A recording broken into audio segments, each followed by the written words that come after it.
शिद्दत से सीखने वालों को महेश बाबू का सलाम। तो कैसे आप लोग, बोलो बिंदास जबरदस्त जिंदाबाद। मैं बताऊं, मैं भी छिन टपाक डम डम। दोस्तों, ओपिनियन, मॉडिफाइड ओपिनियन तो हमने देख लिया, लेकिन अगर अगर ऑडिटर को कुछ बात कहनी है, अगर वो कुछ कहना चाहता है तो वो कैसे कहेगा? आप बताओ कि वो कैसे कहेगा। सिंपल सी बात है। क्या सिंपल सी बात है? देखो, ऑडिटर ऐसे तो नहीं करेगा कि यात्रीजन कृपया ध्यान दे 7:15 के बाद, नहीं ऐसे नहीं कुछ।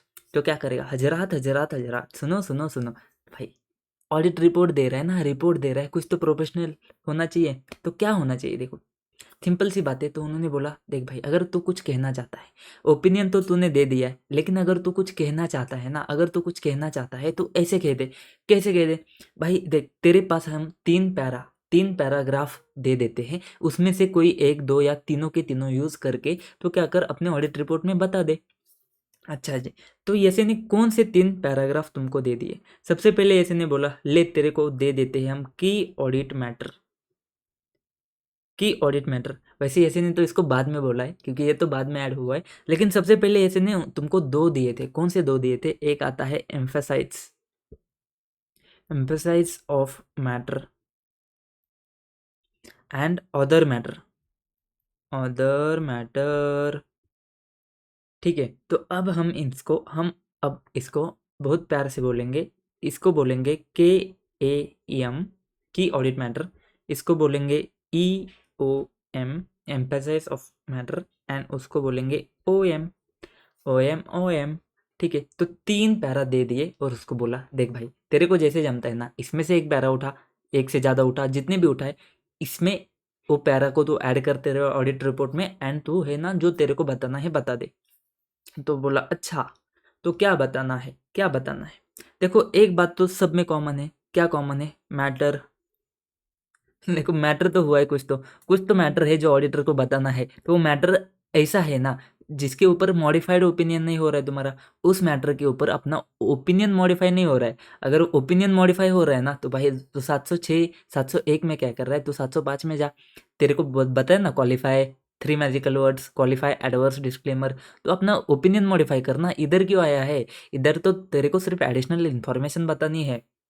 तो सबसे पहली बात उन्होंने क्या बताया? सबसे पहली बात उन्होंने बताया कि देख भाई, यहाँ पे तू तभी आएगा, यहाँ पे तू तभी आएगा जब तेरा वो जो मैटर है ना, उस मैटर की वजह से मॉडिफिकेशन नहीं आना चाहिए।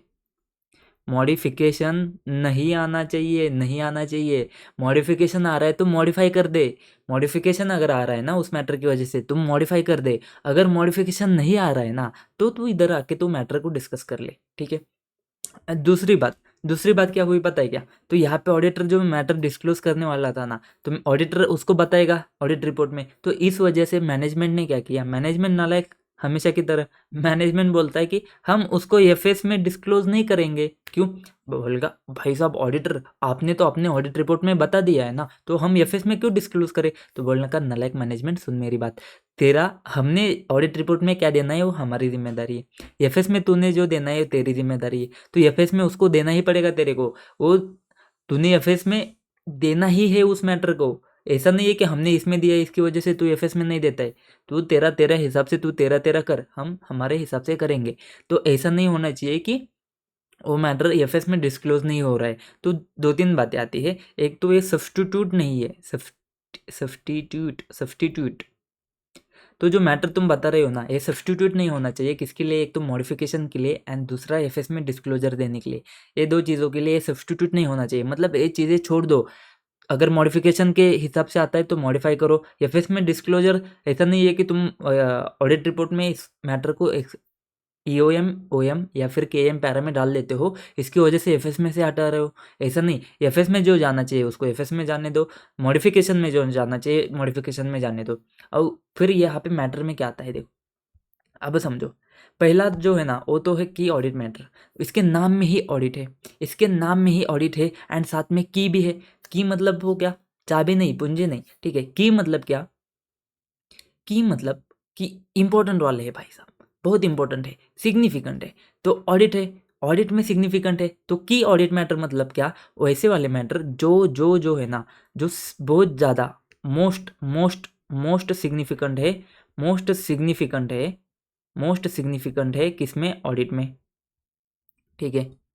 तो की ऑडिट मैटर मतलब क्या, जो मोस्ट सिग्निफिकेंट है ऑडिट में, ये तो बात समझ में आई। तो इसके बारे में ना, इसके बारे में जो बात करी है, इसके बारे में बात करी है जैसे 701 में, ठीक है। तो ये जो भाई है ना, ये बहुत बड़ा भाई है, ये सबसे बड़ा भाई है। तो के एम सबसे बड़ा भाई है, जो सबसे ज़्यादा मोस्ट सिग्निफिकेंट जो जो मैटर आएंगे ना, तो सब इसमें आके बैठ जाएंगे। दूसरे जो भाई है ना, उसको एक साथ बिठा दिया है, कहाँ पे बिठा दिया है, एस एस 706 में दोनों को बिठा दिया, दोनों को एस एस 706 में बिठा दिया कि ऑडिट मैटर को थोड़ा अलग से ऐसे दे दिया, क्योंकि वो भाई सिग्निफिकेंट है ना, मोस्ट सिग्निफिकेंट है ऑडिट में, तो उसको अलग से ऐसे दे दिया, बाकी को इसमें बिठा दिया। चलो भाई ई ओ एम तो चलो एस एस 706 में आ जा, ठीक है। तो इन दोनों के लिए ना, इन दोनों के लिए तो सबसे पहले बात बनती है, अगर कुछ मैटर ऑडिट में मोस्ट सिग्निफिकेंट है, अगर कोई मैटर ऑडिट में मोस्ट सिग्निफिकेंट है, ऑडिट में सबसे ज़्यादा इंपॉर्टेंट है, तो भाई उसको 701 में दे दो, इसको ई ओ एम में मत ला दो। मतलब यहाँ पे सबसे पहले उन्होंने बोल दिया कि अगर कोई मैटर की ऑडिट मैटर आ जाता है, तो वो मैटर ई ओ एम नहीं होगा या फिर ओ एम नहीं होगा।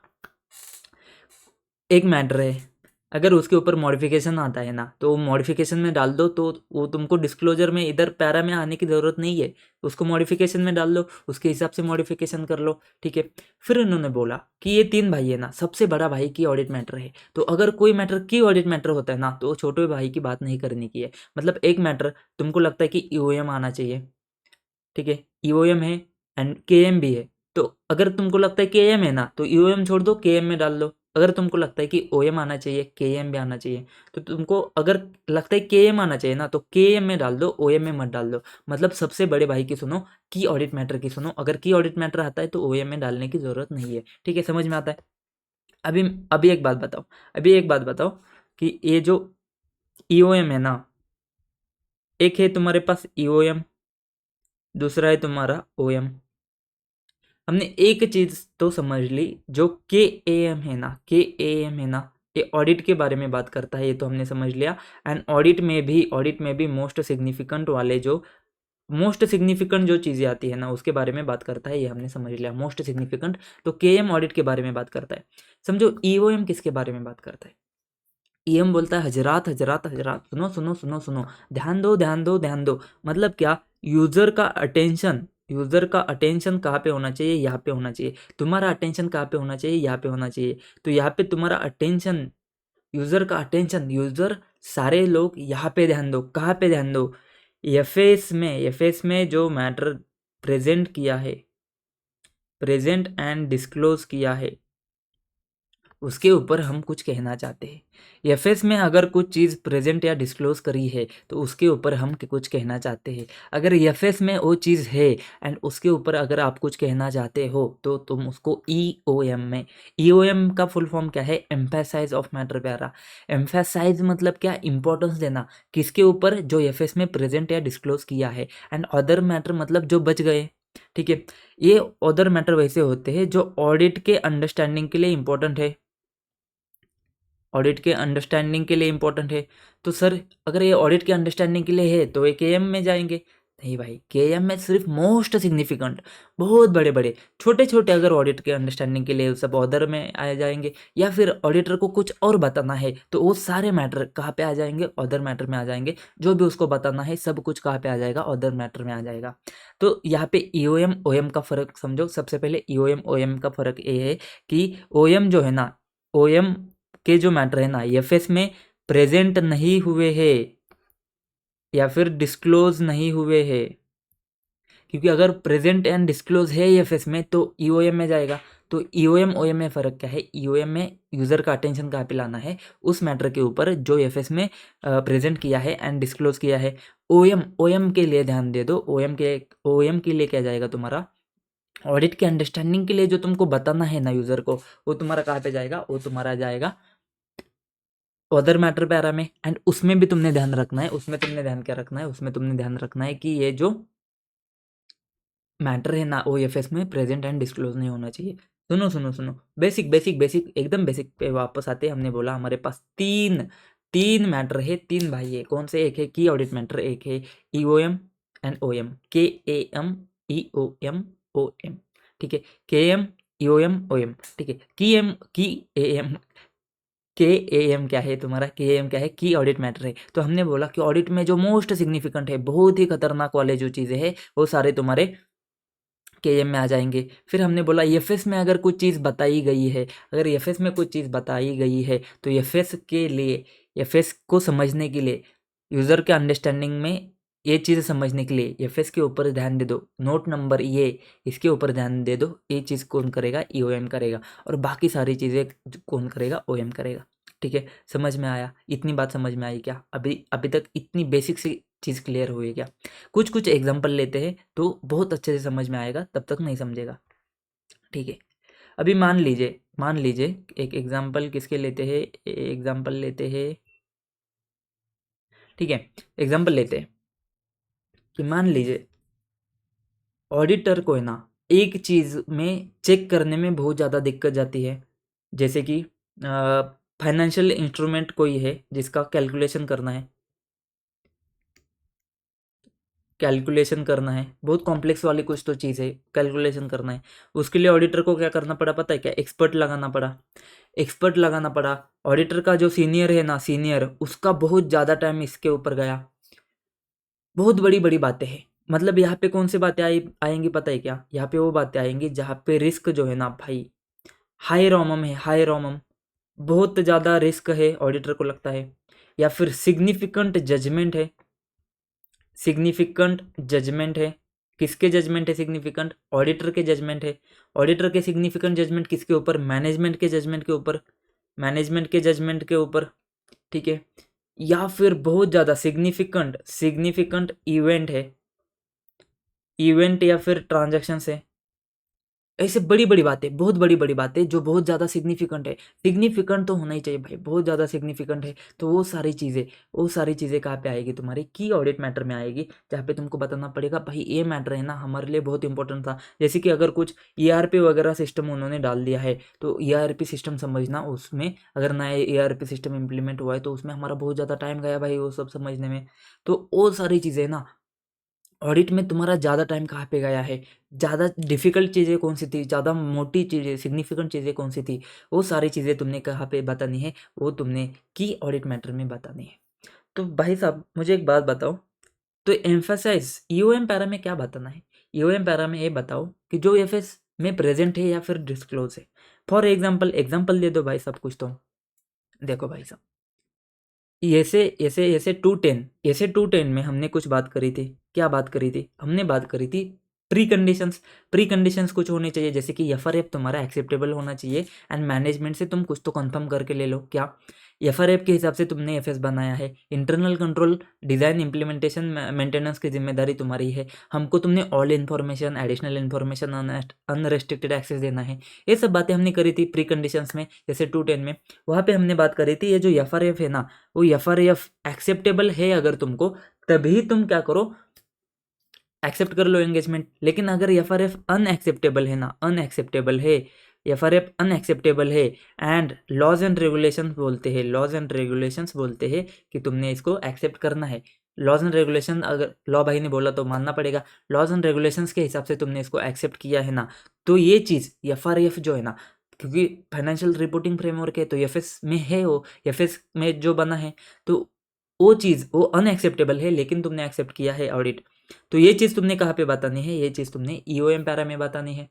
ठीक है, क्योंकि FS में प्रेजेंट करते हैं। या फिर मैं आपको बताऊँ, जैसे 800 में हम एक चीज़ देखेंगे जो मोटा मोटी लेवल पे हमने बात करी थी, स्पेशल पर्पस फ्रेमवर्क की। तो स्पेशल पर्पस फ्रेमवर्क भी है ना, जैसे 800 में तुमको समझ जाएगा, तो उसके बारे में भी अगर बात करनी है तो तुम कहाँ पे करोगे, वो तुम EOM पैरा में करोगे। सर बहुत हाई लेवल के एग्जांपल हो गए, छोटे छोटे समझाओ ना, बहुत सिंपल। देखो जैसे कि तुम्हारा ऐसे 560 अभी तक हुआ नहीं है, लेकिन ऐसे 560 में हम बात करेंगे सब्सिक्वेंट इवेंट की। ठीक है, सब्सिक्वेंट इवेंट की बात करेंगे। सब्सिक्वेंट इवेंट में क्या क्या होता है, देखो बेसिक लेवल पे इतना होता है। ये तुम्हारा 31 मार्च FS का डेट है, फिर तुम्हारा ऑडिट रिपोर्ट का डेट आता है ना, उसके बाद में ऑडिट रिपोर्ट के बाद वाला डेट आता है।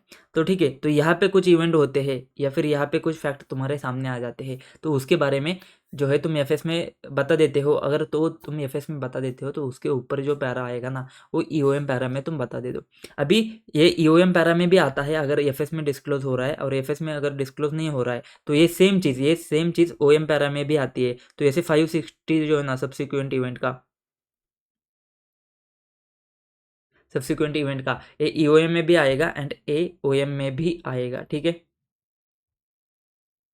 तो ए ईओएम में भी आएगा एंड ए या तो ईओएम में आएगा या फिर ओएम में आएगा, ठीक है। ये चीज़ आती है। सर ये भी बहुत हाई लेवल का हो गया, बहुत ही सिंपल वाला एग्जांपल दे दो, बहुत ही सस्ता वाला दे दो ना यार, ऐसे हाई लेवल के एग्जांपल क्यों दे रहे हो। जैसे कि तुम्हारा सुनो, कुछ तुम्हारा कंटिजेंसी है, कुछ तुम्हारे ऊपर केस आया है, कंपनी के ऊपर केस आया है और कंपनी ने उसको क्या किया है, कंटिजेंट लायबिलिटी वगैरह में डिस्क्लोज किया है या फिर कुछ ऐसी जगह पे डिस्क्लोज किया है। अगर वो केस जो है ना, वो जो केस है ना, अगर वो कंपनी केस हार जाती है ना तो बहुत बड़ा इफेक्ट हो सकता है। तो उसको उन्होंने प्रेजेंट किया है, उन्होंने डिस्क्लोज किया है, लेकिन एज अ ऑडिटर तुमको बताना है कि भाई साहब यहाँ पे देखो, ध्यान दे दो यहाँ पे, अगर ये चीज़ गड़बड़ हो गई ना तो भाई साहब तुम्हारे लग जाएंगे फिर। तो यहाँ पे तुमको फोकस करना है, तो यहाँ पे तुमको फोकस करना है जो चीज़ एफएस में दिया है, जो एफएस में उन्होंने बताया है, या तो उन्होंने प्रोविजन क्रिएट करी है, नहीं तो कंटिजेंसी में उन्होंने दिखाया है, डिस्क्लोजर दिया है, उसके ऊपर बताया है कि ये चीज़ क्यों आई है, हमारे ऊपर इतना केस क्यों आया है, एक केस क्यों आया है, ये सब चीज़ें तो एफएस में उन्होंने बताया है। और ऑडिटर बोलता है, ऑडिटर को लगता है कि अगर ये चीज़ गड़बड़ हुई है ना, अगर एक कंपनी के अगेंस्ट में जाता है ये केस, या फिर कंपनी हार जाती है ना एक केस लॉ, तो भाई बहुत दिक्कत आ जाती है, बहुत मेजर। तो यूज़र तुम यहाँ पे ध्यान दे दो, अगर ऐसा ध्यान तुमको वहाँ पे लेकर जाना है तो वहाँ पे तुम्हारा क्या कौन सा पैरा आएगा, ईओएम का पैरा आ जाएगा, क्योंकि उस मैटर के ऊपर तुम फोकस कर रहे हो जो यूएफएस में प्रेजेंट एंड डिस्क्लोज है, ठीक है। ये कुछ चीज़ें आती है। फिर अभी अदर मैटर के कुछ एग्जांपल लेते हैं। अदर मैटर के देखो, ऐसे 299 में हमने क्या बोला था, हमने बोला था कि देख भाई, दो ऑडिटर है, जॉइंट ऑडिटर है, ऐसा नहीं है कि तुमको रिपोर्ट जो देना है ना कॉमन, वैसे तो कॉमन रिपोर्ट देना है, लेकिन अगर तुम्हारे केस में मतभेद आते हैं तो तुम क्या कर सकते हो, सेपरेट ऑडिट रिपोर्ट दे सकते हो। लेकिन जब सेपरेट, कुछ याद आ रहा है क्या, लेकिन जब सेपरेट ऑडिट रिपोर्ट देते हो ना तो तुमने क्रॉस लिंक करना है, तुमने तुम्हारे रिपोर्ट में बोलना है कि उसने अलग से रिपोर्ट दिया है जॉइंट ऑडिटर ने, उसने उसके रिपोर्ट में बोलना है कि दूसरे जॉइंट ऑडिटर ने अलग से रिपोर्ट दिया है। तो क्रॉस रेफरेंस करना है, वो कहाँ पे करोगे, ओएम पैरा में करोगे, ठीक है। और एक चीज़ तुम्हारे है जैसे 710 में, वो तुमको अभी नहीं समझेगा, 710 आने के बाद तुमको समझेगा। तो या फिर जैसे कि ऑडिट, हमने बात करी ऑडिट के अंडरस्टैंडिंग के लिए, तो ऑडिटर का रिस्पॉन्सिबिलिटी वगैरह है, ऑडिटर का रिस्पॉन्सिबिलिटी है, उसके बारे में कुछ बात बतानी है, लेकिन सर इसके लिए तो अलग से प्यारा है, कुछ और फर्दर एक्सप्लेनेशन देना है वगैरह, कुछ और भी तुमको जो भी कुछ भी बताना है ना, फर्दर एक्सप्लेनेशन वगैरह अगर कुछ देना है ना, तो ये सारी बातें कहाँ पे आएगी, वो बची खुची सारी बातें अदर मैटर ओएम पैरा में आ जाएगी, ठीक है। तो समझे क्या, तो ये सारी चीज़ें आती है जिसके ऊपर तुम्हारा ओपिनियन मॉडिफाई नहीं हो रहा है, एफएस में डिस्क्लोजर का कुछ चेंज नहीं हो रहा है, वो हिट नहीं हो रहा है, वो वैसा ही वैसा है। ये दो चीज़ बेसिक माइंड में रख के तुमने 3 पैरा बनाए, एक तो की ऑडिट मैटर, बहुत बड़े बड़े मैटर, दूसरा एम्फेसिस की ऑडिट मैटर जो ऑडिट में बहुत ज़्यादा सिग्निफिकेंट है, और ठीक है, और है ना इसमें और एक कंडीशन है कि ये जो है ना, ए प्लस है ना, एक कम्युनिकेट होना चाहिए किसको, टीसीडब्ल्यूजी को, कम्युनिकेटेड टू टीसीडब्ल्यूजी। मतलब इसमें सिर्फ वही मैटर तुम बताओगे जो तुमने टीसीडब्ल्यूजी को कम्युनिकेट किया है, क्योंकि अगर आपको याद है 260 में हमने बोला था प्लान स्कोप एंड टाइमिंग, अगर वो की ऑडिट मैटर नहीं है ना तो प्लान स्कोप एंड टाइमिंग तुम इसमें बता सकते हो, प्लान स्कोप एंड टाइमिंग देखो, प्लान स्कोप एंड टाइमिंग वगैरह इसमें बता सकते हो। लेकिन अगर वो इंपॉर्टेंट है, जो बहुत ही ज़्यादा मेजर इंपॉर्टेंट है तो के में बता सकते हो, वैसे ज़रूरत नहीं होती, वो अदर मैटर में जाता है अगर देना है तो। फिर हमने बात करी देखो, significant difficulty, significant matter, significant findings, ऐसे बड़े बड़े मैटर है, मोस्ट सिग्निफिकेंट है ऑडिट में समझने के लिए, तो वो क्या करोगे, केएम में डाल दोगे। ईओएम में क्या है, यूज़र का अटेंशन फोकस लाना है, यूज़र देख लो ये केस कंपनी हार जाता है तो कहाँ पे है केस, एफएस में है, नोट नंबर इसमें नोट नंबर 9 में, नोट नंबर 8 में बताया गया है कि यहाँ पे ये चीज़ होगी, ये केस आया है कंपनी के ऊपर, ये सारी चीज़ यहाँ पे एफएस में प्रेजेंट है, एफएस में डिस्क्लोज है, इसके ऊपर ध्यान दे दो नहीं तो गड़बड़ हो जाएगी। एंड ओएम जो है ना, ओएम इसमें बाकी सारी बची खुची चीज़ें जो भी है, ऑडिटर को जो भी बताना है, बाकी बची खुची चीज़ें सारी अदर मैटर में जाती है। सिंपल सी बात है। इतना समझ में आया क्या, इतना समझ में आया तो भी बहुत ज़्यादा है, बाकी सारे नोट से समझने की कोशिश करते, ठीक है। सबसे पहले एस 706 से शुरू करते हैं, जो सिंपल सी बात करता है ईओएम पैरा की एंड ओएम पैरा की इन इंडिपेंडेंट ऑडिटर्स रिपोर्ट। तो हमने जो ऑडिट रिपोर्ट का फॉर्मेट देखा था ना, तो हम अभी कहाँ पे थे? सबसे पहले टाइटल देखा, एड्रेस ही देखा, एड्रेस के बाद में opinion and bases for opinion देखा। वही 705 में हमने ओपिनियन का मॉडिफाइड ओपिनियन एंड बेसिस का बेसिस फॉर मॉडिफाइड ओपिनियन देखा। उसके बाद में तुमको क्या करना था कि ऑडिट मैटर देना था, अदर इन्फॉर्मेशन देनी थी, वो सारी चीज़ें देनी थी। तो यहाँ पे की ऑडिट मैटर, ईओएम, ओएम, ये 3 पैरा तुम दे सकते हो। तो यहाँ पे समझो अभी, तो ऑडिट रिपोर्ट में ये पैरा तुम दे सकते हो, तो वहाँ पे अभी समझो। अभी हम की ऑडिट मैटर के बारे में नहीं बात करें, अभी हम ईओएम पैरा के बारे में बात कर रहे हैं, ठीक है। ईओएम पैरा में एंड ओएम पैरा के बारे में बात करें। ऑब्जेक्टिव क्या है ऑडिटर का? Having formed an opinion on FS is to draw attention, user का अटेंशन लेकर जाना है। When auditor's judgement is necessary to do so by way of clear additional communication in auditor's report.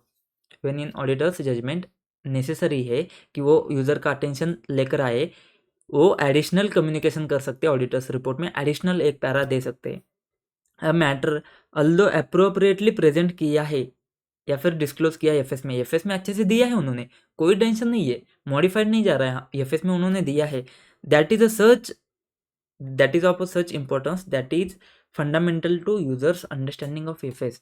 लेकिन auditor के professional judgement में ऐसा लगता है कि ऑडिटर के जजमेंट में ऐसा लगता है कि भाई ये तो यूज़र को एफएस का अच्छा अंडरस्टैंडिंग आने के लिए बहुत ज़्यादा इंपॉर्टेंट है। तो तुम क्या करो, ईओएम पैरा में डाल दो, या फिर एनी अदर मैटर है जो रिलेवेंट है यूज़र का understanding of audit, the auditors responsibility और ऑडिटर्स रिपोर्ट के बारे में अगर कुछ समझने के लिए इंपॉर्टेंट है तो क्या करो, ओएम पैरा में डाल दो उसको।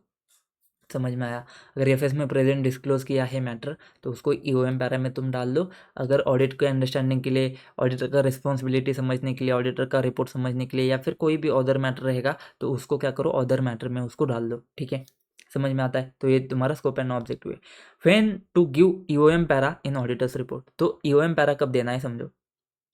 ऑडिटर अगर कंसिडर करता है नेसेसरी टू ड्रॉ यूजर का अटेंशन, ये तो हमने देख लिया। जो मैटर प्रेजेंट एंड डिस्क्लोज किया एफएस में, ये भी हमने देख लिया।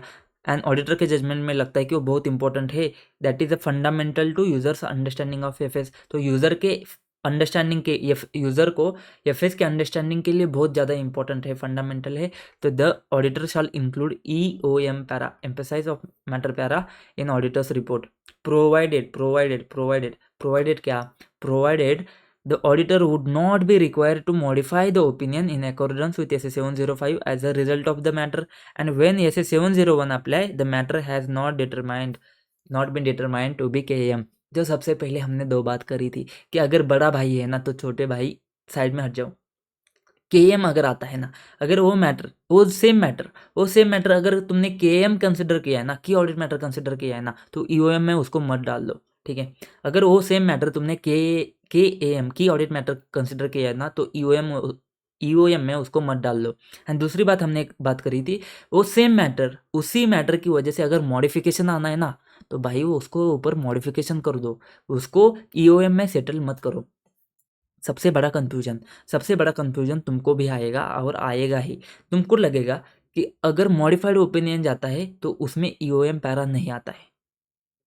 सबसे बड़ा कन्फ्यूजन क्या बोला मैंने? तुमको क्या लगेगा कि अगर मैं क्वालिफाई ओपिनियन देता हूँ, एडवर्स ओपिनियन देता हूँ, या फिर डिस्क्लेमर ऑफ ओपिनियन देता हूँ, मतलब मॉडिफाइड ओपिनियन देता हूँ, तो उस केस में ईओएम पैरा नहीं आएगा।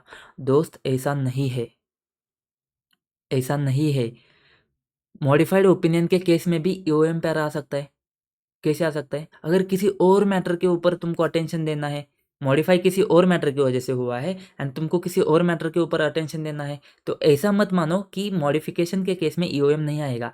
मैंने बात क्या करी, जिस मैटर की वजह से मॉडिफाई होना है ना, तो उसके ऊपर अगर मॉडिफिकेशन होना है तो उसको मॉडिफाई करो, उसको ईओएम में सेटल मत करो। तो auditor would not be required to modify the opinion in accordance with S 705 as a result of the matter. मतलब उस मैटर की वजह से मॉडिफिकेशन आता है तो ईओएम में मत करो उसको, ठीक है।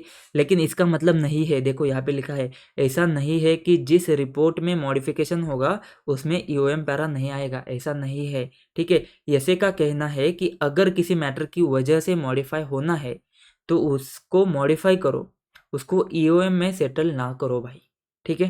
क्वालिफाइड ऑडिट रिपोर्ट में ईओएम पैरा दूसरे किसी मैटर की वजह से आ सकता है। समझे क्या भाई साहब?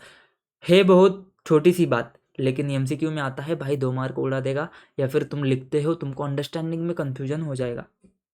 व्हेन द ऑडिटर इंक्लूड करता है EOM para in auditor's report, जब ऑडिटर इंक्लूड करता है ईओएम पैरा तो सबसे पहले उसने जो पैरा ऐड किया है ना, उसका हेडिंग नाम चेंज कर दो, एम्फेसाइज ऑफ मैटर पैरा। तो नाम में सबसे पहले देना है कि ये जो है ना, ये पैरा क्या है, एम्फेसाइज ऑफ मैटर पैरा है। Include paragraph, include in the paragraph a clear reference to the matter being emphasized. The paragraph shall refer only to the information presented or disclosed in FS। मतलब इसमें कैसे रहेगा, इसमें तुम क्या clearly बता दोगे कि एफएस में नोट नंबर 8 है, एफएस में नोट नंबर 7 है, इसके ऊपर ध्यान देके हम ये बात कर रहे हैं, इसके ऊपर ध्यान दे दो। तो क्लियर रेफरेंस होना चाहिए एंड रेफर करो ओनली टू द इंफॉर्मेशन, सिर्फ वो इंफॉर्मेशन जो एफएस में प्रेजेंट है या फिर डिस्क्लोज है। एंड इंडिकेट करो कि ऑडिटर का ओपिनियन मॉडिफाइड नहीं है। इस मैटर के ऊपर ऑडिटर का ओपिनियन मॉडिफाइड नहीं है, इसको क्लियरली बता दो, इसको क्लियरली यूजर्स को बता दो कि ये जो मैटर है ना, ये मैटर के ऊपर हमारा ओपिनियन मॉडिफाइड नहीं है। सिंपल सी इतनी सी बात है। देखो अभी सर्कमस्टांसेस समझते हैं कि किस किस सर्कमस्टांसेस में ईओएम पैरा आ सकता है, मोटा मोटे लेवल पे समझो। एक तो हमने बात करी, ऐसे 210 में हमने बात कर रहा था कि एफआरएफ जो है ना, अगर अनएक्सेप्टेबल होता है तो उसके केस में क्या आएगा, तुम्हारा ईओएम पैरा आ सकता है। अगर स्पेशल पर्पस फ्रेमवर्क है तो उस केस में ईओएम पैरा आ सकता है। अगर तुम्हारा ये 2 चीज़ है ना, ये तुमको वैसे 560 में अच्छे से समझेंगी। सब्सिक्वेंट इवेंट है दोनों केस में, एंड यहाँ पे भी सब्सिक्वेंट इवेंट है, तो दोनों केस में सब्सिक्वेंट इवेंट के केस में वहाँ पे तुमको समझेगा। अगर तुम्हारा न्यू अमेंडेड या फिर नया ऑडिट रिपोर्ट या अमेंडेड ऑडिट रिपोर्ट जाता है ना, तो वहाँ पे तुमको ईओएम या फिर ओएम पैरा में उसको बताना पड़ता है, वहाँ पे जाके तुमको समझेगा। फिर एक्सेप्शनल लिटिगेशन है, रेगुलेटरी एक्शन है, कुछ अलग ही चीज़ केस वगैरह आ चुका है जिसके ऊपर जो है ना अनसर्टनिटी है फ्यूचर आउटकम को लेकर, तो वहाँ पे तुमको बताना पड़ेगा, वो तुमको उसके ऊपर ध्यान लेकर जाना पड़ेगा। नया अकाउंटिंग स्टैंडर्ड है तो उसको भी तुमको समझना पड़ेगा। तो मोटा मोटी 210, 560 और 800 के बारे में ईओएम पैरा बात करता है। ठीक है, अब ये बात आती है when to issue other matter para. अभी ईओएम को हटा दो, अदर मैटर पैरा में आ जाओ। तो यहाँ पे तुमने कैसे लिखना है, if auditor considers it necessary to communicate matter other than those that are presented और डिस्क्लोज इन एफएस, जो ऑडिटर के जजमेंट में लगता है कि relevant to users understanding of audit, audit को अंडरस्टैंड करने में इंपॉर्टेंट है, ऑडिटर का रिस्पॉन्सिबिलिटी या ऑडिट का रिपोर्ट समझने के लिए इंपॉर्टेंट है, तो उसको अदर मैटर पैरा में ऐड करो, प्रोवाइडेड लॉ भाई ने उसको नहीं रोका है एंड ओ के एम नहीं है तुम्हारे 701 के हिसाब से। अगर के एम है सबसे बड़ा भाई है तो उसको उधर ही रहने दो, के एम में डाल दो, एंड इसको प्रोहिबिट नहीं करना चाहिए। यहाँ पे लॉ ने ये नहीं बोलना चाहिए कि भाई तो अदर मैटर मत दे दे, अगर लॉ ने बोला है कि मत दे दे तो मत दे दे भाई। ठीक है, तो प्रोहिबिट नहीं होना चाहिए लॉ रेगुलेशन में, एंड के एम नहीं होना चाहिए। When the auditor include OM para जब आता है तो तुम्हारा हेडिंग क्या जाएगा, अदर मैटर जाएगा। Is there any duty to communicate with TCWG, if auditor expects to include EOM या फिर ओएम पैरा, तो क्या करना है, उसने कम्युनिकेट करना है TCWG regarding expectation and wording of this para. कहाँ पे देखा था हमने, देखो याद करो, ऐसे 299 में सबसे एंड में हमने एक चार्ट देखा था। अगर मॉडिफाई करते हो तो उसका वर्डिंग्स वगैरह देख लो, अगर ईओएम ओएम पैरा भी देते हो ना तो उसका वर्डिंग्स एंड एक्सपेक्टेशन वो तुमने टीसीडब्ल्यूजी को बताने हैं। तो यहाँ पे भी वो सीन आता है, जब ऑडिटर ईओएम ओएम पैरा डालेगा टीसीडब्ल्यूजी को कम्युनिकेट करके चलना है। इसमें कौन से सर्कमस्टांसेस आ सकते हैं, जैसे अंडरस्टैंडिंग ऑफ ऑडिट के लिए है, जो अनलाइकली टू बी केएम है। अगर केएम आता है तो केएम में जानते, केएम छोड़ के जो भी है ना अंडरस्टैंडिंग ऑफ ऑडिट, क्योंकि केएम किसके बारे में, ऑडिट के बारे में है, जो ऑडिट में जो चीज़ें आती है उसके बारे में ही है। तो वो छोड़ के, वो सारी चीज़ें छोड़ के, वो बाकी सारी जो चीज़ें बचती है वो अदर मैटर में आएगी। जैसे कि प्लान स्कोप, मटेरियलिटी के बारे में कुछ आपको एक्सप्लेन करना है, या फिर तुमको ये बताना है कि तुम इसमें से विड्रॉ क्यों नहीं कर सकते हो, ऐसा तुमको बताना है। तो उस केस में तुम क्या करो, तुम के ओएम का यूज़ कर सकते हो। Understanding auditors responsibility, auditors report, तो वो पैरा छोड़ के अगर तुमको फर्दर कुछ एक्सप्लेनेशन देना है, more than one set of FS, national international framework के हिसाब से तुमको कुछ रिपोर्ट करना है, जैसे कि हमने बात करी थी इंटरनेशनल स्टैंडर्ड्स वगैरह कुछ है। रेस्ट्रिक्शन ऑन डिस्ट्रीब्यूशन और यूज़, ये चीज़ तुमको आगे जाके समझेगी। Internet for specific use, specific user के लिए अगर तुमने रिपोर्ट दिया है ना, तो उसमें तुम क्या करते हो, रेस्ट्रिक्शंस करते हो ऑन डिस्ट्रीब्यूशन या फिर यूज़। तो वो कहाँ पे तुम करोगे, वो ओ एम पैरा में, मतलब तुम तो जो तुम्हारा ऑडिट रिपोर्ट है ना उसको तुम रेस्ट्रिक्ट करते हो कि ये सबके लिए नहीं है, डिस्ट्रीब्यूट सबको मत करो, ये स्पेसिफिक यूजर्स के लिए है, ये भी तुमको बाद में जाके आगे जाके समझेगा। तो ये 560 एंड 710 में समझेगा। 710 अभी तक हमने डिस्कस नहीं किया है, मैं 1 मिनट के लिए आपको दिखा दूँ। 710 में क्या आता है तुम्हारा, देखो ई ओ एम पैरा आता है तुम्हारा, देखो यहाँ पे ओ एम पैरा है, ओ एम पैरा है, ठीक है। तो ये 710 में हम जाके देख लेंगे कि चीज़ क्या है ये ओ एम पैरा की, ठीक है। तो ये आता है तुम्हारा, ऐसे 706 जो है ना वो खत्म हो जाता है। अब बात करेंगे भाई सबसे बढ़िया, communicating key audit matter in independent auditor's report. Key audit matter are those matters that in auditor's professional judgement were of the most significance in audit of the FS of the current period, and key audit matters are selected from the matters communicated with TCWG। सबसे बढ़िया line है भाई साहब, इस line को रट लो रट लो रट लो रट लो। क्या बात है, वो मैटर है जो ऑडिटर के प्रोफेशनल जजमेंट में मोस्ट सिग्निफिकेंट है, बहुत ज़्यादा सिग्निफिकेंट है ऑडिट में, ठीक है, बहुत ज़्यादा सिग्निफिकेंट है ऑडिट में। और ये मैटर वो मैटर है जो हमने कम्युनिकेट किए हैं TCWG को। तो जितने मैटर TCWG को कम्युनिकेट किए हैं ना उसमें से ही एक मैटर तुम सिलेक्ट करके क्या करोगे, उसको कम्युनिकेट करोगे कहाँ पे, की ऑडिट मैटर में।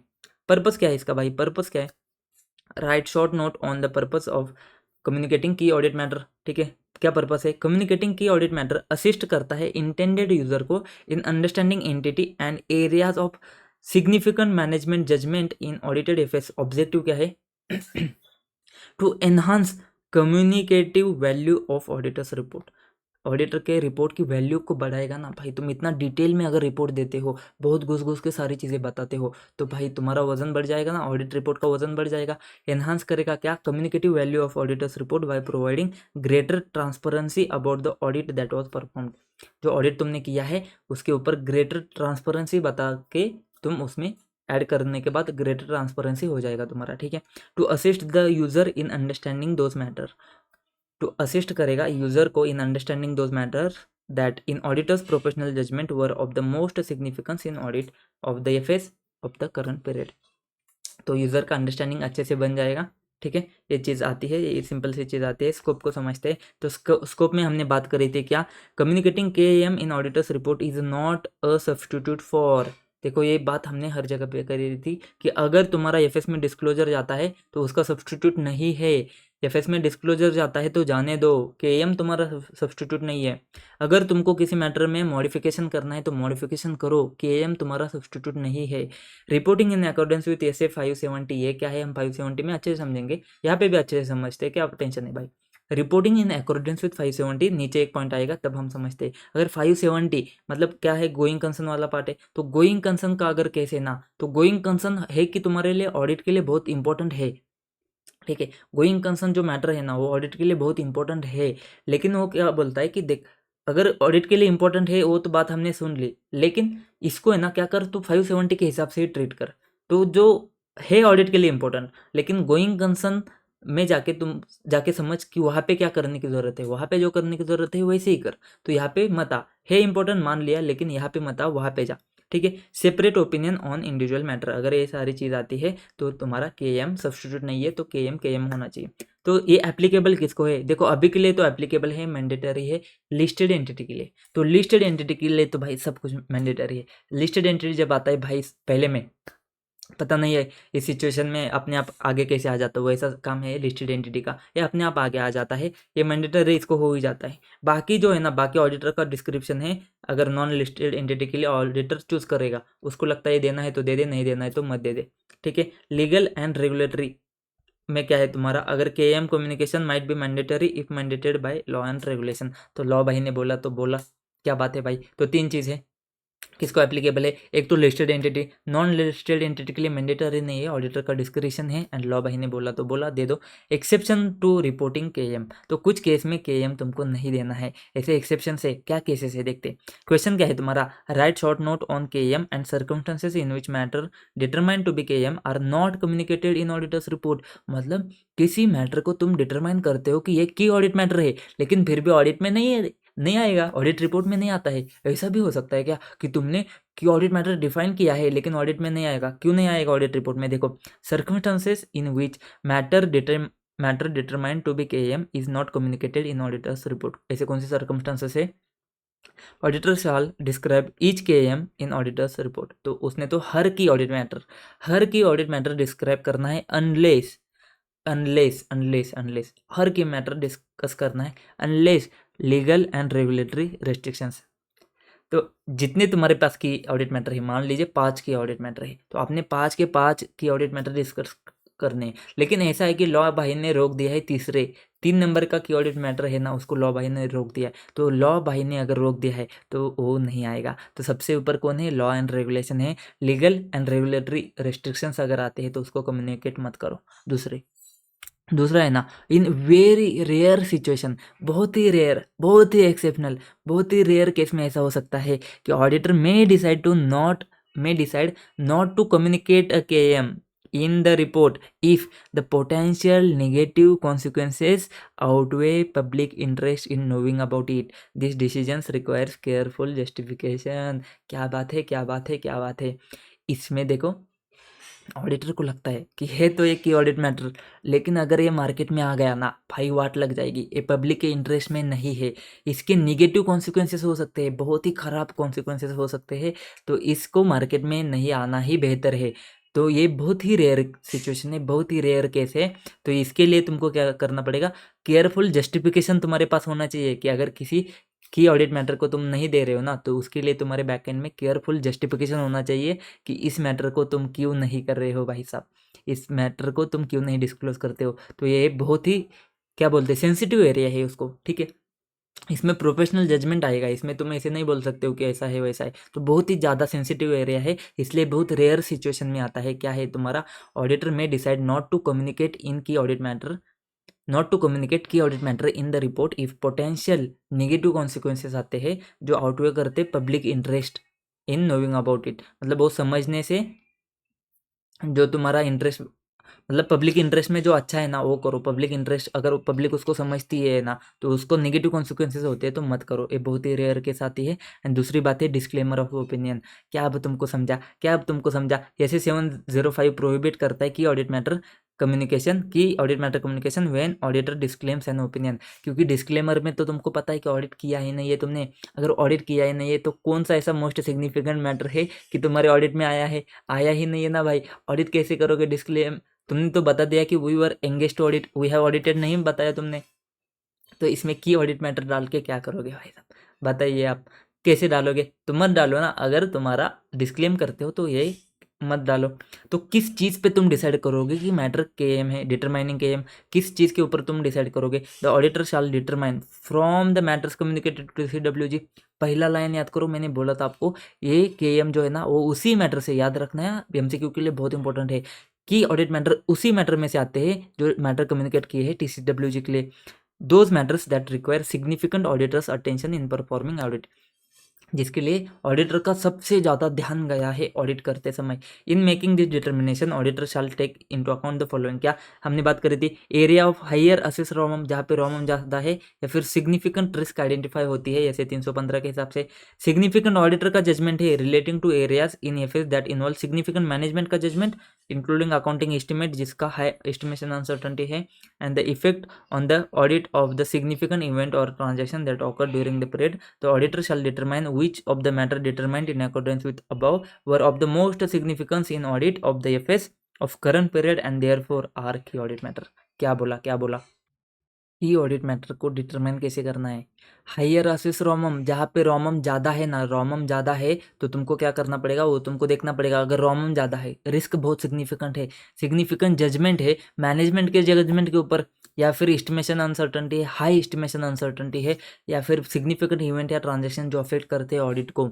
अगर ये बड़ी बड़ी चीज़ें हो रही है ना, बड़ी बड़ी क्या क्या, बड़ी बड़ी हायर रोमम सिग्निफिकेंट रिस्क है, सिग्निफिकेंट जजमेंट है मैनेजमेंट के जजमेंट के ऊपर, एस्टिमेशन में हाई एस्टिमेशन अनसर्टेनिटी है, and significant event and transaction audit को अफेक्ट करते हैं। सब बड़ी बड़ी बड़ी चीज़ें हो रही है ना, तो तुम डिटरमाइन कर सकते हो कि कौन सा मैटर की ऑडिट मैटर है।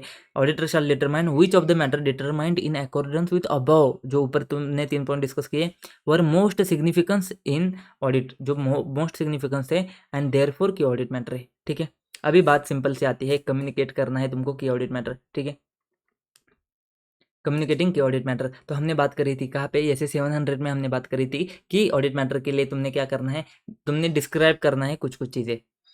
कौन सी चीज़ें, 2 पॉइंट बोले थे, 2 पॉइंट, क्या 2 पॉइंट थे, ऑडिटर शाल डिस्क्राइब ईच की ऑडिट मैटर, डिस्क्राइब क्या करना है, हर की ऑडिट मैटर हमने बात करी थी। अगर तुम्हारे पास 5 की ऑडिट मैटर है ना, तो तुम लाइन से 1 2 3 4 5 के 5 की ऑडिट मैटर तुमने लिखने हैं। ठीक है, in a separate section in auditor's report under heading key audit matter प्यारा।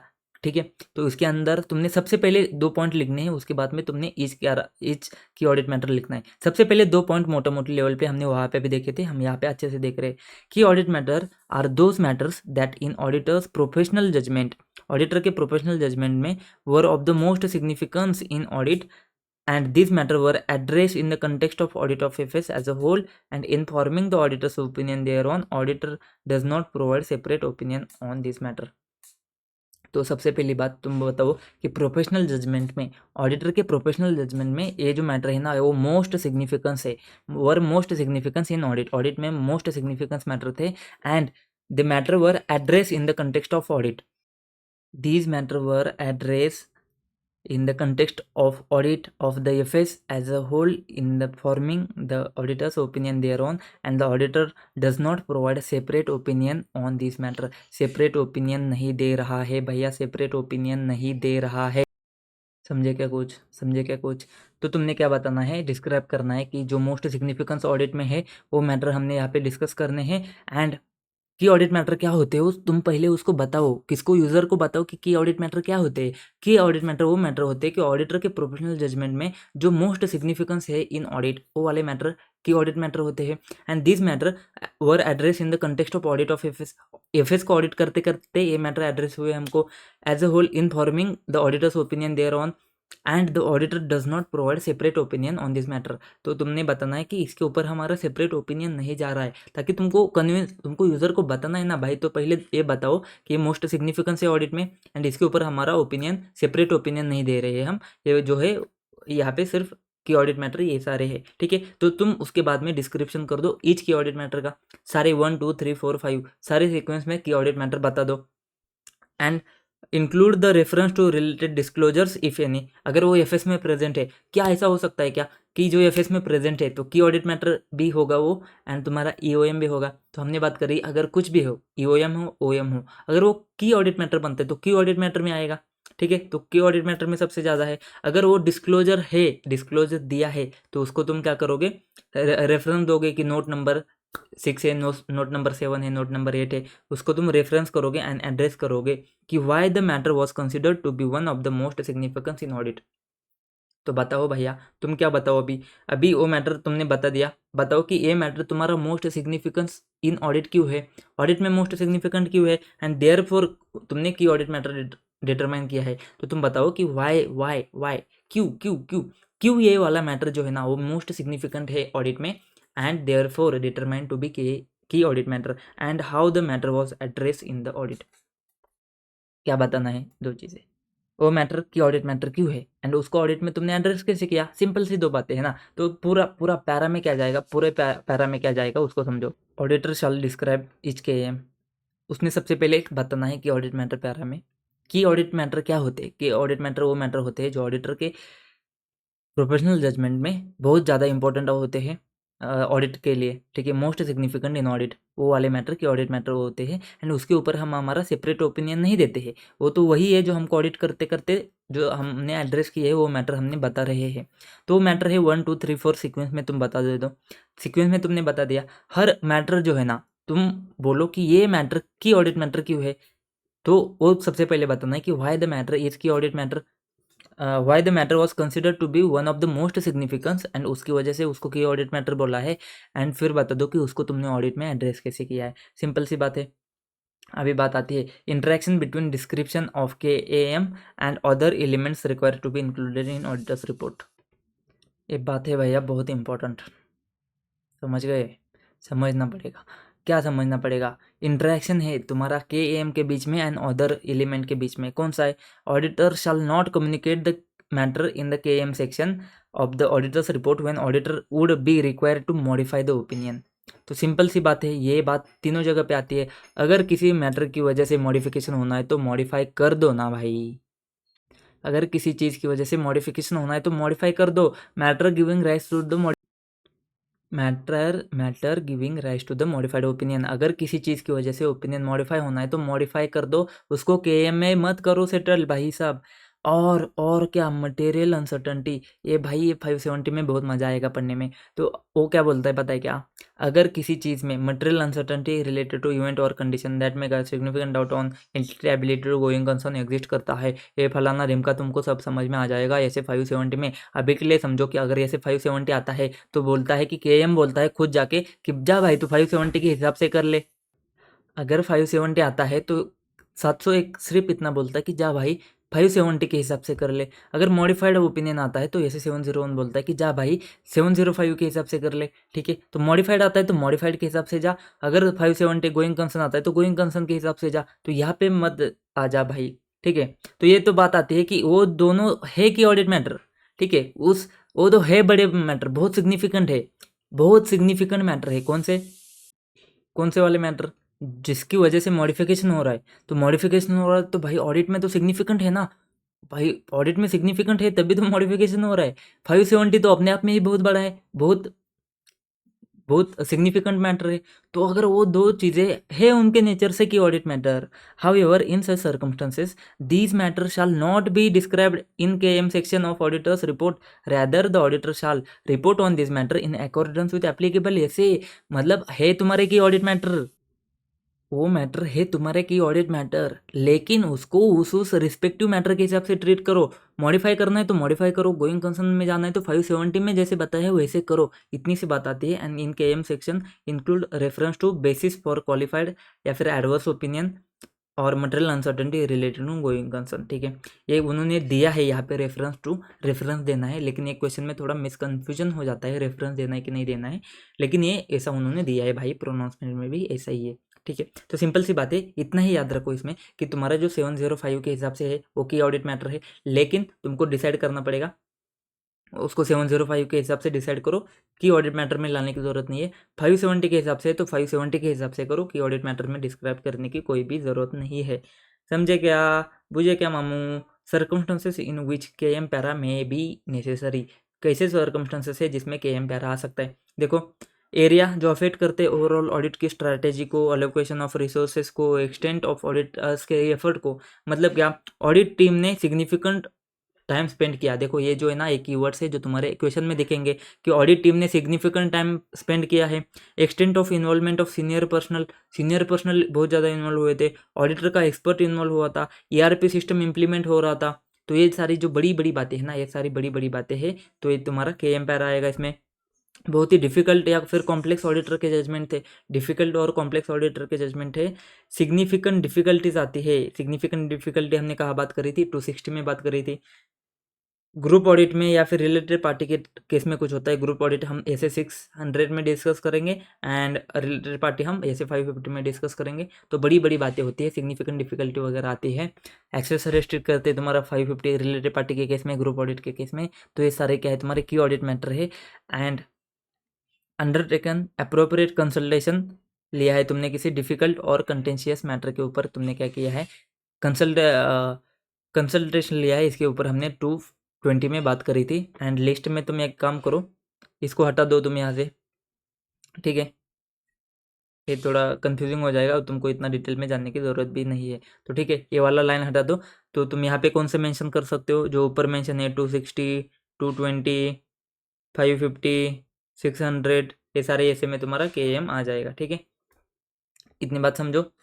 और आगे बढ़ो। तो कॉम्प्लेक्स एरिया कैसे होते हैं, जैसे कि तुम्हारा असेसमेंट ऑफ इम्पेयरमेंट तुम असेस करते जा रहे हो, provision for losses and contingency, valuation of financial instrument, matters relating to revenue recognition, taxation के मैटर है जैसे कि मल्टीपल टैक्स ज्यूरिडिक्शन है, अनसर्टन टैक्स प्रोविजन है, डेफर टैक्स एसेट है। तो बहुत ज़्यादा कॉम्प्लेक्स वाले एरिया है ना, जिसमें तुम्हारा बहुत ज़्यादा सिग्निफिकेंट टाइम वगैरह गया है, वो सारे तुम यहाँ पे की ऑडिट मैटर में तुम बता सकते हो कि यहाँ पे बहुत सारी कॉम्प्लेक्स चीज़ें हुई थी।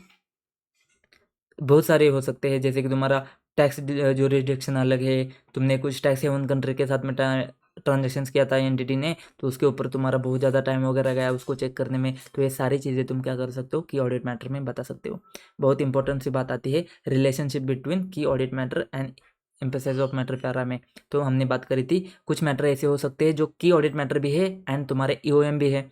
तो देखो केएम भी कुछ ऐसे हो सकते हैं जो fundamental to user understanding of FS. तो एफएस के लिए जो फंडामेंटल है यूजर के अंडरस्टैंडिंग के लिए, वो की ऑडिट मैटर भी हो सकते हैं। उस केस में ऑडिटर ने क्या करना है, एम्फेसाइज करना है कि ऑडिट मैटर का importance within KM section of the report. This can be done by क्या, प्रोमिनेंटली पोजिशनिंग इट प्रोमिनेंटली। मतलब क्या जो जो बड़े बड़े मैटर है ना, जैसे कि अगर तुम्हारे पास 1 2 3 4 ऐसे मैटर है ना, 1 2 3 4 ऐसे मैटर है ना, तो जो सबसे इंपॉर्टेंट है ना उसको ऊपर रख दो, जो लेस इंपॉर्टेंट है उसको नीचे रख दो उसमें भी, ठीक है।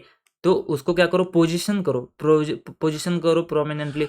तो सीक्वेंस में पोजीशन करो, तो यही बात बोलता है, पोजीशन करो prominently and include additional details in K M description to stress its user significance. तो एडिशनल जो हमने बात करी थी कि ईच के एम के लिए तुमने क्या बताना है कि why the matter is most significance in audit and therefore it is key audit matter, and उसको एड्रेस कैसे किया है। अगर तुमको इंपॉर्टेंटली बताना है तो सबसे पहले उसको डाल दो, एंड उसके बाद में तुम उसमें डिटेल में लिख दो, पूरा घुस घुस के ज़्यादा डिस्क्रिप्शन दे दो, एडिशनल डिटेल्स दे दो, ताकि यूज़र को समझ में आएगा अच्छे से।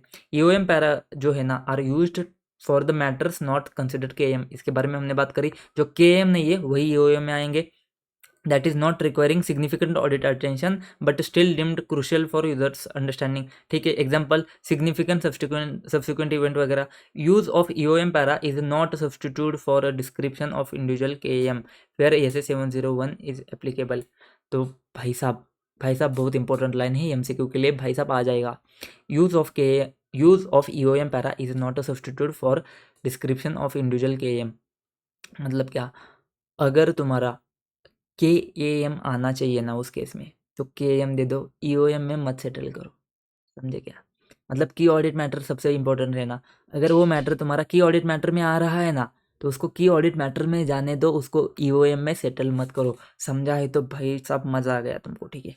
Benefits of K M communication, provide करेगा यूजर को, provides users with additional information to understand audit's most significant aspect. भाई साहब बढ़िया। Help users grasp the entity and areas where management judgment क्या करता है, प्ले करता है critical role in FS, forms a basis for users to engage further with management and TCWG about the specific matters related to entity FS or the audit itself। मतलब मोटा मोटी बात इतनी कहती है कि ऑडिटर को यूज़र को अच्छे से समझ में आ जाएगा कि क्या बात हो रही है, एंटिटी में क्या गड़बड़ चालू है। जैसे कि तुम्हारा ऑडिट रिपोर्ट जैसे जाएगा, उसके बाद में एजीएम एनुअल जनरल मीटिंग वगैरह हो जाएगा, तो उस केस में वो डिस्कस करेंगे ना मैटर, जो कि ऑडिट मैटर है ना, वो क्या करेंगे, यूज़र क्या करेंगे, TCWG मैनेजमेंट के साथ डिस्कस करेंगे। Excuse me. तो ऐसे बहुत सारे फायदे होते हैं कि ऑडिट मैटर के, ठीक है। मैनेजमेंट का जजमेंट कैसा है यूज़र को समझ में आ जाएगा। एडिशनल इन्फॉर्मेशन जो ऑडिट के लिए बहुत इंपॉर्टेंट थी वो तुमने बता दी, तो यूज़र का अटेंशन वहाँ पे जाएगा, ठीक है।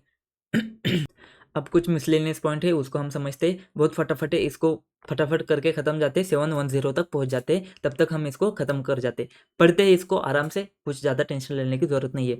मैनेजमेंट क्या करता है, मैनेजमेंट में prefer to explain their view point in disagreement with auditors through notes. मतलब ये क्या बात हो रही है, अगर ऑडिटर के साथ मैनेजमेंट का डिसएग्रीमेंट है ना, तो वो एफएस के नोट्स में वैसा बता सकता है, ठीक है। कभी कभी ऑडिटर भी गलत हो सकता है या फिर सही भी है ना, दोनों के पॉइंट ऑफ व्यू अलग अलग हो सकते हैं, तो दोनों के पॉइंट ऑफ व्यू अलग अलग है ना। जैसे कि गोइंग कंसर्न में हम देखेंगे कि ऑडिटर को लगता है कि ये कंपनी बंद हो जाएगी, ठीक है, एंड मैनेजमेंट को लगता है कि नहीं बंद होगी, कंटिन्यू रहेगी। तो यहाँ पे पॉइंट ऑफ व्यू अलग अलग है, तो मैनेजमेंट क्या कर सकता है, मैं prefer to explain their view point और disagreement with auditor through notes, ठीक है, कोई बात नहीं। Auditor are independent and may disagree with management explanation. तुमको एग्री करने की जरूरत नहीं, तुम डिसएग्री भी कर सकते हो। Management may try to persuade the auditor not to modify their opinion based on their disclosure। Management ऐसा बोल सकता है कि हमने डिस्क्लोजर दे दिया है ना, तो तुम अपना ओपिनियन मॉडिफाई मत करो। Auditor must use professional judgment, excuse me, to decide if disclosure is sufficient or if modified opinion is needed in their report। ठीक है, तो यहाँ पे बात समझो, अगर मैनेजमेंट ऐसा फोर्स कर रहा है कि हमने डिस्क्लोजर दिया है, तुम अपना ओपिनियन मॉडिफाई मत करो भाई, डिस्क्लोजर हमने दिया है ना, तो ऑडिटर को समझना पड़ेगा। ठीक है, इसका KM EOM OM से कोई संबंध नहीं है, मॉडिफिकेशन ये पूरा जनरल बातें है। ठीक है, हम चैप्टर में आगे बढ़ चुके हैं, KM वगैरह सब खत्म हो गया। ठीक है, तो यहाँ पे बात क्या आती है, यहाँ पे तुम्हारा प्रोफेशनल जजमेंट लगा लो, क्या डिस्क्लोजर सफिशिएंट है क्या, या फिर तुमको मॉडिफाई करना है तो कर लो। अभी EOM में देखो, EOM for appropriately presented matter with sufficient evidence not a substitute for modified opinion। तो जो अप्रोप्रिएटली प्रेजेंट किया है मैटर विथ सफिशिएंट एविडेंस, उसके लिए तुम EOM यूज कर सकते हो। अगर ए सब्सटीट्यूट नहीं है मॉडिफाइड ओपिनियन का। मतलब क्या, वो जो मैटर के बीच में तुम्हारा डिसएग्रीमेंट था ना, वो अब तुम कंफ्यूज हो कि उसको मॉडिफाई करो या फिर EOM दे दो, तो EOM दे सकते हो अगर उन्होंने प्रेजेंट किया है अच्छे से, लेकिन ये मॉडिफाइड ओपिनियन का सब्सटीट्यूट नहीं है। अगर मॉडिफाइड जाना चाहिए तो मॉडिफाइड दे दो। मॉडिफिकेशन ऑफ ओपिनियन तुम कर सकते हो अगर नेसेसरी है तो उसमें तुम क्या करो, रेफरेंस दे दो मैनेजमेंट के नोट का। मॉडिफाई कर दो, लेकिन मैनेजमेंट के नोट का रेफरेंस दे दो कि भाई मैनेजमेंट ने भी ऐसा बोला है, मैनेजमेंट का पॉइंट ऑफ व्यू ऐसा है, मैनेजमेंट का अप्रोच ऐसा है। क्लियरली एक्सप्लेन करो कि ऑडिटर का असेसमेंट क्या है, पोटेंशियल इम्पैक्ट क्या है।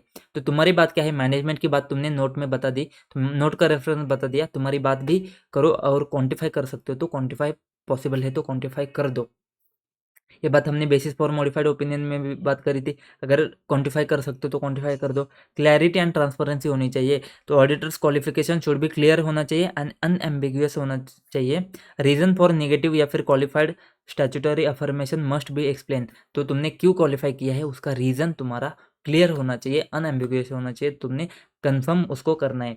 ठीक है, quantified opinions use except for. तो तुमने एक्सेप्ट फॉर, जब तुम क्वालिफाई करते हो ना, जब तुम क्वालिफाई करते हो ना ओपिनियन, तो तुम क्या करते हो, ट्रू एंड फेयर व्यू ही देते हो, लेकिन एक्सेप्ट फॉर देते हो। तो use except for, except for चलेगा, लेकिन दूसरा कुछ नहीं चलेगा। Avoid phrases like with foregoing explanation और subject to in the opinion para, ऐसा कुछ मत लिखो। अगर यूज वर्ड यूज करना है ना, तो सिर्फ और सिर्फ यूज करो एक्सेप्ट फॉर, दूसरा कुछ यूज मत करो। Use for with the foregoing explanation subject to dash dash dash, ऐसा कुछ यूज मत करो, सिर्फ यूज करो क्या, एक्सेप्ट फॉर।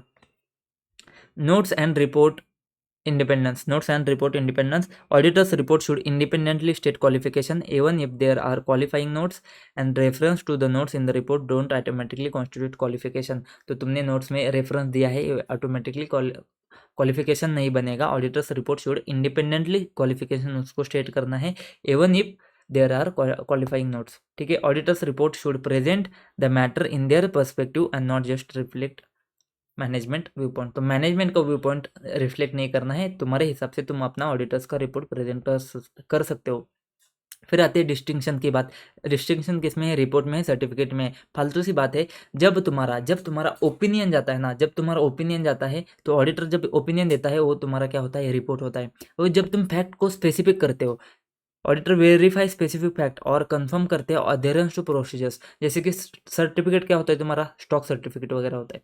तो स्टॉक को तुम वेरीफाई करते हो, फैक्ट पे जाके चेक करके ये वेरीफाई करते हो कि जी भाई इतने अमाउंट का, इतने क्वांटिटी का स्टॉक है, ये अमाउंट का स्टॉक है, तो तब केस में तुम सर्टिफिकेट देते हो। तो सर्टिफिकेट टर्नओवर सर्टिफिकेट होता है, तो टर्नओवर को वेरीफाई करते हो, फैक्ट को वेरीफाई करते हो, प्रोसीजर्स को अधेर करके तुम क्या करते हो, वेरीफाई करते हो चीज़ों को, फैक्ट को वेरीफाई करते हो। तो तब जो चीज़ जाती है ना, ऑडिटर साइन करता है, वो सर्टिफिकेट होता है। एंड रिपोर्ट जो है ना, ये तब जाता है जब तुम्हारा ओपिनियन आता है। When used when auditor express an opinion, this is typical scenario for an audit of FS, the auditor reviews the statement perform procedures, provide professional judgment on their fairness and accuracy. तो true and fair view जब जाता है तो वो क्या होता है, तुम प्रोसीजर परफॉर्म करते हो, बहुत सारा चीज़ करते हो, उसके ऊपर तुम अपना ओपिनियन एक्सप्रेस करते हो। जब ओपिनियन एक्सप्रेस करते हो तो तुम्हारा वो रिपोर्ट जाता है। एंड जब तुम फैक्ट को बताते हो, used when auditor verify specific fact और confirm adherence to procedures, this is often used to used for specific situations outlined in regulations like Companies Act वगैरह। Here the auditor doesn't provide overall opinion but confirms particular action or observation। उसके बाद में सिर्फ एक point है last वाला, communication to management and TCWG। ये वही बात है जो हमने 260 में करी थी, ये वही बात है जो हमने 260 में करी थी। क्या है पढ़ते, तो auditor shell communicate with TCWG okay regardless of entity size and governance structure. जो भी है तुम्हारा साइज गवर्नेंस स्ट्रक्चर, फिर भी तुमने कम्युनिकेट करना है किसको, TCWG को। The auditor need to determine the appropriate persons within governance structure to communicate with. कौन है तुम देख लो तुम्हारे हिसाब से कि अप्रोप्रिएट पर्सन कौन है कम्युनिकेट करने के लिए। If auditor communicate with the sub group of TCWG के नीचे अगर ऑडिट कमेटी वगैरह है तो उसको अगर तुम कम्युनिकेट करते हो तो auditor shall determine whether it is also needed to communicate with governing body. अगर किसी छोटे मोटे को कम्युनिकेट करते हो TCWG में ही, तो तुम ये भी देखो क्या गवर्निंग बॉडी को कम्युनिकेट करने की जरूरत है क्या। In some cases all the TCWG involve होते हैं मैनेजिंग द एंटिटी में। उस केस में communication with that persons in management role fulfils the communication requirement with their governance role.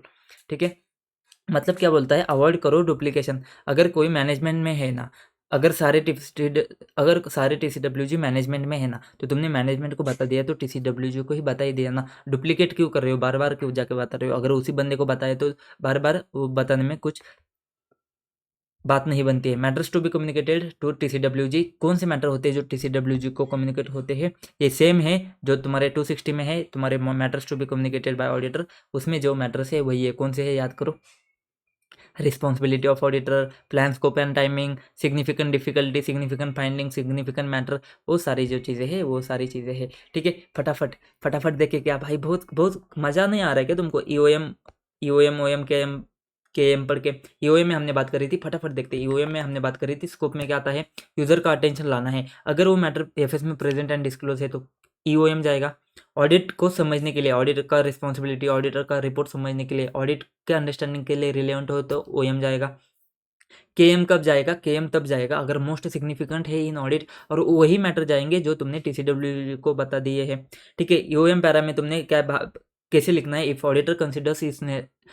Auditor considers it necessary to draw users attention to matter जो present किया है and disclose किया है FS में in the auditor's judgement is of such of importance, जो कि fundamental है users understanding of FS। Financial statement को अंडरस्टैंड करने के लिए जो मैटर इंपॉर्टेंट है, तो तुम क्या करोगे, EOM पैरा ऐड करोगे। प्रोवाइडेड दो चीज़ है क्या, 705 में मैटर जो है ना, जो मॉडिफिकेशन होना है ना, उस मैटर की वजह से मॉडिफिकेशन नहीं होना चाहिए। एंड वो मैटर तुमने 701 में KM डिटरमाइन नहीं किया है। ये दो चीज़ें हैं। इसका मतलब ये नहीं कि मॉडिफाइड ओपिनियन के केस में EOM जाएगा, ये नहीं, हमने अच्छे से देखा है। ठीक है, व्हेन ऑडिटर इंक्लूड करता है EOM मैटर, EOM पैरा, तो सबसे पहले हेडिंग दे दो, एम्फेसिस ऑफ मैटर, हेडिंग दे दिया। क्लियर रेफरेंस दे दो कि कौन से नोट जो है FS का कौन सा नोट है, नोट नंबर 7 है, 8 है, कौन सा नोट है जिसके ऊपर तुमने एम्फेसाइज करना है। क्लियरली रेफरेंस दे दो कि ये नोट के ऊपर है, एंड इंडिकेट कर दो कि हमारा ओपिनियन मॉडिफाइड नहीं है। Circumstances in which EOM para में बी नेसेसरी, कौन से सर्कमस्टांसेस है, तो हमने बात करी 210 में FRF के हिसाब से नहीं बना है, अनएक्सेप्टेबल है FRF। स्पेशल पर्पज फ्रेमवर्क कैसे 800 में जाके देखेंगे। फिर क्या आता है, सिग्निफिकेंट इवेंट, सब्सिक्वेंट इवेंट अगर दो जगह पे है तो दोनों सब्सिक्वेंट इवेंट। एक्सेप्शनल लिटिगेशन या फिर रेगुलेटरी एक्शन वगैरह है। न्यू अकाउंटिंग स्टैंडर्ड है 210, 560 एंड 800 के बारे में बात करी थी। OM पैरा में हमने बात करी थी जो मैटर प्रेजेंट नहीं किए हैं, मैटर अदर देन प्रेजेंटेड और डिस्क्लोज इन FS, जो अंडरस्टैंडिंग के लिए इंपॉर्टेंट है, किसके, ऑडिट के अंडरस्टैंडिंग के लिए, ऑडिटर के रिस्पॉन्सिबिलिटी के लिए, ऑडिटर के रिपोर्ट के लिए अंडरस्टैंडिंग के लिए इंपॉर्टेंट है, तो वो मैटर तुम्हारे OM पैरा में जाएंगे। लेकिन ये लॉज एंड रेगुलेशन ने प्रोहिबिट नहीं करने चाहिए। एंड अगर KM डिटरमाइन किया है तो KM में जाने चाहिए, OM में नहीं आने चाहिए। OM पैरा में हेडिंग क्या जाएगा, अदर मैटर जाएगा। कम्युनिकेशन करना है TCWG को, क्या एक्सेप्शंस एंड वर्डिंग्स कम्युनिकेट करने हैं। Circumstances in which OM para necessary है, वो कौन से सर्कमस्टांसेस है, एक अंडरस्टैंडिंग ऑफ ऑडिट है, relevant to users understanding of audit है, and unlikely to be KM, इसके प्लान स्कोप मटेरियलिटी, क्यों विड्रॉ नहीं कर सकते, ये सारी फालतू की बातें हैं। फिर ऑडिटर्स रिस्पॉन्सिबिलिटी एंड ऑडिटर्स का रिपोर्ट में फर्दर एक्सप्लेनेशन देना है। फिर more than one set of FS है, रेस्ट्रिक्शन और डिस्ट्रीब्यूशन ऑफ यूज है, 560 है, 5710 है। इसके साथ में तुम ऐसे 299 भी ऐड कर दो, ऐसे 299 में भी जाता है ना, ऐसे 299 भी ऐड कर दो। फिर 701 में कम्युनिकेटिंग की ऑडिट मैटर में हमने बात करी थी क्या, मैटर जो ऑडिटर के प्रोफेशनल जजमेंट में बहुत सिग्निफिकेंट है ऑडिट करने के लिए, एंड ये मैटर वो सिर्फ वो मैटर में से सिलेक्ट किए जाते हैं जो हमने TCWG को कम्युनिकेट किए हैं। पर्पस क्या है हमारा, to enhance communicative value of auditor's report and user का अंडरस्टैंडिंग वहाँ पे होना चाहिए, ठीक है। फिर हमने स्कोप में देखा कि ये जो डिस्क्लोजर अगर एफएस में जाना चाहिए ना तो डिस्क्लोजर दे दो, केएम के लिए सब्सटीट्यूट, केएम उसके लिए सब्सटीट्यूट नहीं है। अगर मॉडिफाई होना है तो मॉडिफाई कर दो, केएम सब्सटीट्यूट नहीं है। 570 के हिसाब से जाना है तो 570 के हिसाब से जाने दो, केएम उसके लिए सब्सटीट्यूट नहीं है। सेपरेट ओपिनियन जाना चाहिए तो सेपरेट ओपिनियन दे दो, उसके लिए तुम्हारा केएम सब्सटीट्यूट नहीं है। एप्लीकेबिलिटी क्या है तुम्हारा 701 का, लिस्टेड कंपनी तो आ ही जाएगा, नॉन लिस्टेड कंपनी जो है ना, अनलिस्टेड कंपनी है, नॉन लिस्टेड एंटिटी जो है ना, उसके ऊपर ऑडिटर का डिस्क्रिप्शन जाएगा। एंड अगर लॉ भाई ने बोला है मैंडेटरी है तो मैंडेटरी है भाई। एक्सेप्शन मतलब कि ऑडिट मैटर तुमको फाइंड हो जाता है लेकिन फिर भी कभी कभी तुमको नहीं देना है, क्यों नहीं देना है भाई, लॉ एंड रेगुलेटरी ने, लीगल एंड रेगुलेटरी ने उसको प्रोवाइड किया है तो नहीं देना है भाई।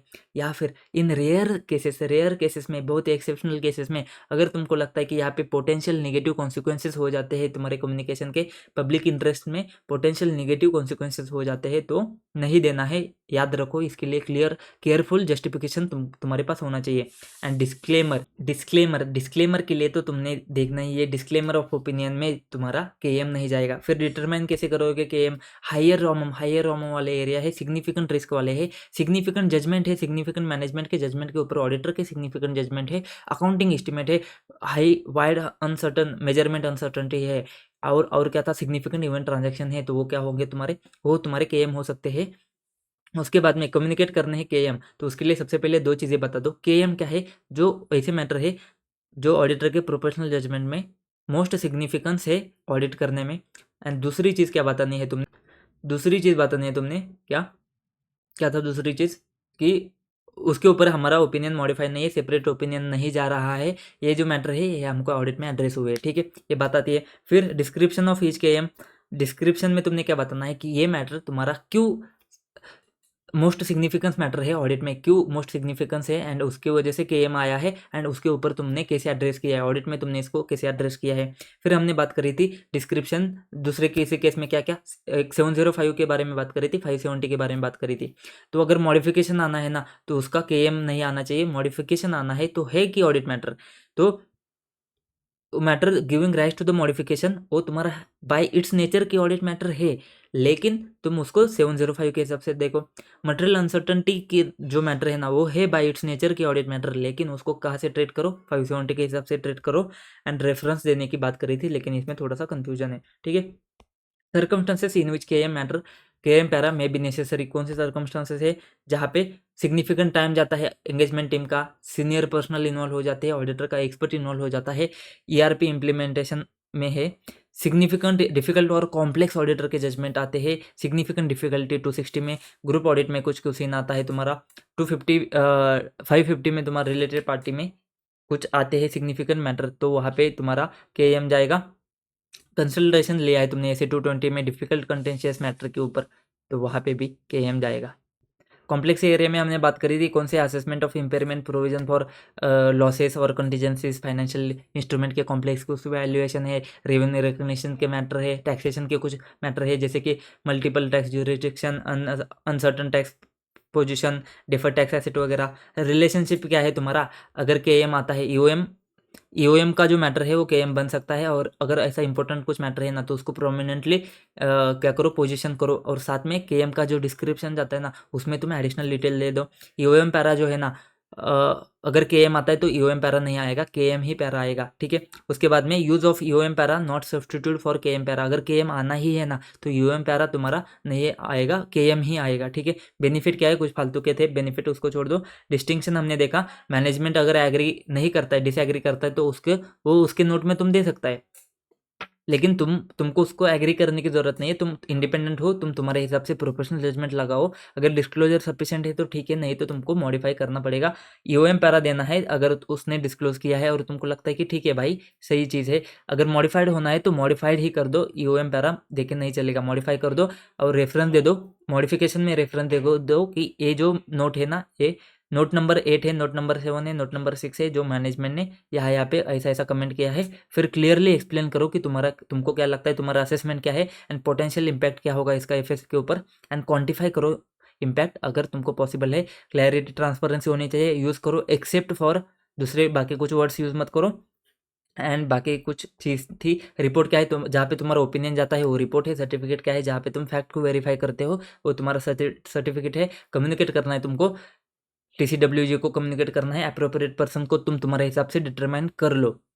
इन सम केसेस टीसीडब्ल्यूजी में तुम क्या कर सकते हो, सब ग्रुप को बता सकते हो, ऑडिट कमेटी वगैरह।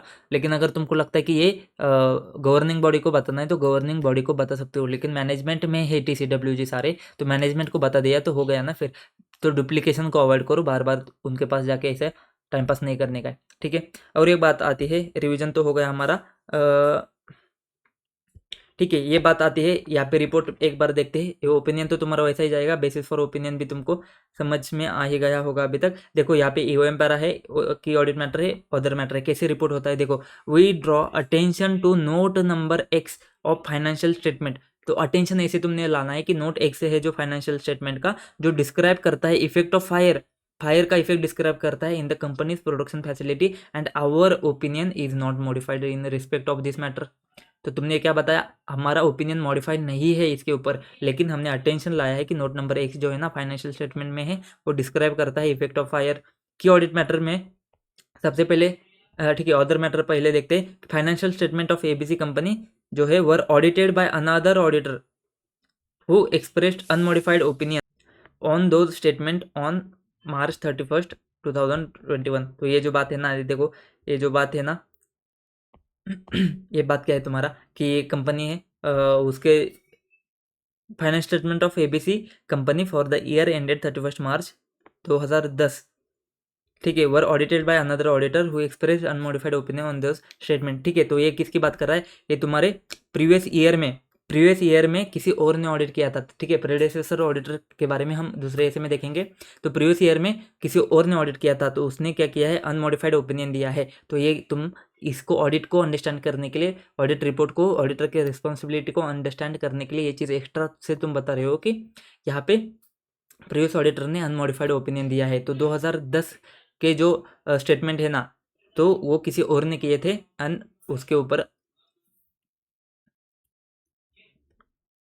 उसके ऊपर तुम्हारा ओपिनियन मॉडिफाई नहीं था, ठीक है। फिर की ऑडिट मैटर में क्या था, key audit matter are those matters that in professional judgment, देखो वही लिखना है, दो पहले पॉइंट, वो मैटर है जो प्रोफेशनल जजमेंट में चलना मामू, प्रोफेशनल जजमेंट में were of the most significance in audit of financial statement.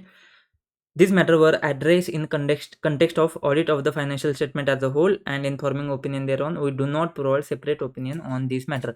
And फिर उसके बाद में तुमने हर एक की ऑडिट मैटर को एक के नीचे एक ऐसे डिस्क्राइब करना है, ठीक है। ये कहाँ पे तुमको चैप्टर के एंड में एकदम समझेगा, पेज नंबर 111 पे, ठीक है। ये सारी चीज़ें हैं। आई होप आपको मज़ा आया रहेगा। ईओएम केएम ओएम सब हमने एकदम अच्छी तरीके से कर लिया है। क्वेश्चन देखेंगे, लेकिन क्वेश्चन सबके साथ देखेंगे ना तभी मज़ा आएगा, ऐसे मज़ा नहीं आएगा ना, सबके साथ देखेंगे तब मज़ा आएगा। तो मिलते हैं नेक्स्ट वीडियो में, तब तक के लिए जय हिंद।